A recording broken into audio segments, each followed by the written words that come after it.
دو چیزیں، اس کے دو ریزنز ہو سکتے ہیں.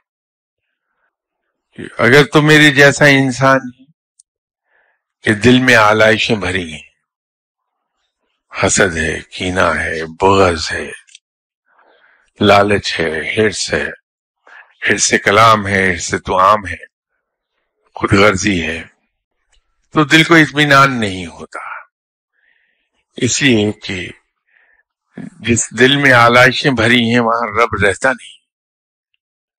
رب تو ان دلوں میں رہتا ہے جو بالکل پاک صاف ہے.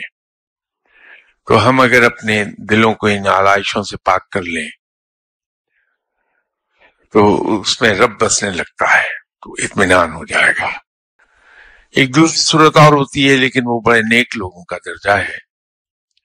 وہ یہ ہے کہ انسان کو اگر یہ آبسیشن ہو جائے کہ رب مجھے ملے، مجھے رب مل جائے، تو پھر وہ اسے بے چین رکھے گا اور اس کو مہمیز کرتا رہے گا اس راہ پر چلنے کو، اس راہ پہ دوڑنے کو جو راہ اسے رب تک لے جائے گی.